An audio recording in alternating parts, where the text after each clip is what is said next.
Assalomu alaykum. Bugun biz institutimiz o'qituvchilari va talabalaridan vatan haqida fikrlarini so'raymiz. Keling, ular uchun vatan nimani anglatadi? Birgalikda bilib olamiz. Assalomu alaykum. Va alaykum assalom, assalomu alaykum. Siz uchun vatan qahramoni kim deb o'ylaysiz? Men uchun haqiqiy vatan qahramoni bu o'qituvchilar deb o'ylayman. Sababi chunki bular yosh avlodni tarbiyalaydi va haqiqiy yetuk kadrlar yetishtiradi. Rahmat. Assalomu alaykum ustoz. Alaykum assalom. Chet elda yashash imkoniyati bo'lsa, baribir O'zbekistonga qaytasizmi va nima uchun? Albatta bu savolga hamma ha deb aytardi, chunki O'zbekistondek buyuk yurt hech qayerda bo'lmasa kerak.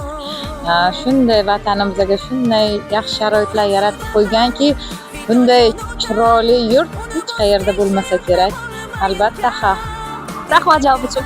Assalomu alaykum. Assalomu alaykum.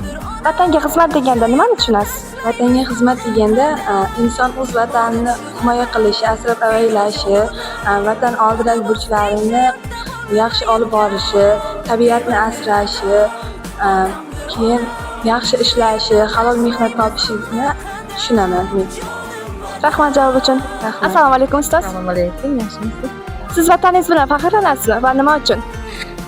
Judayam faxrlanaman, chunki buyuk ajdodlarni, buyuk millatni farzandiman uchun faxrlanaman. Rahmat ustoz. Assalomu alaykum. Assalomu alaykum.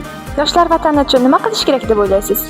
Yoshlar vatani rivoji uchun avvalambor sifatli ta'lim olishlari kerak deb o'ylayman. Ular olayotgan har bir bilim vatan kelajagi uchun qo'yilayotgan bir qadam hisoblanadi. Bundan tashqari yoshlarimizni vatanimizni eng rivojlantirayotgan narsa bu sport deb hisoblayman va har bir sport musobaqalarida olinayotgan natijalardan har biri vatanimiz bayrog'ini yuqorilab ko'tarilishiga sabab bo'ladi. Rahmat javob uchun. Alaykum. Assalomu alaykum. Sizningcha vatanni tinchligini saqlash kimning vazifasi deb o'ylaysiz? Vatanni tinchligini saqlash har birimizning vazifamiz, chunki biz shu yurtda yashaymizmi, demak, har birimiz vatanimiz tinch bo'lishi uchun mas'ulmiz. Assalomu alaykum. Assalomu alaykum. Siz uchun vatan nima? Tug'ilib o'sgan joyim va qishlog'im.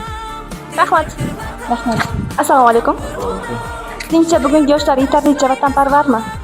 Xo'p, bugungi kunda men uchun yoshlar albatta yetarlidan ortiq ham vatanparvar. Sababi juda ko'plab yoshlarimiz nafaqat sportda, balki ilm sohasida ham juda ko'plab yutuqlarga erishmoqda. Ko'rishimiz mumkinki, bu yutuqlarning barchasi vatanimiz uchun. Ularning har biri qilgan ishi vatanga o'z hissasini qo'shishdan dalolatdir. Rahmat javob uchun. Assalomu alaykum ustoz. Va alaykum assalom. Sizningcha bayroq, gerb, madhiyamiz sizga qanday tuyg'u uyg'otadi?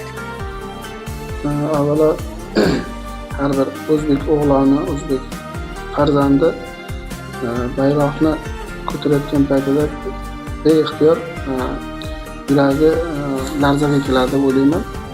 Men ham shu vatanimiz bayrog'ini yuksalab ko'tarishni xohlayman.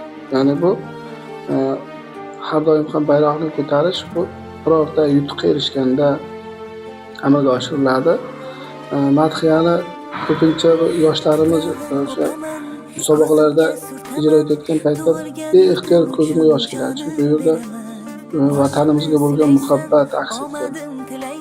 Gerbimiz esa bu endi o'zimizni milliyligimizni uyg'otuvchi his-tuyg'u deb bilaman. Rahmat ustoz.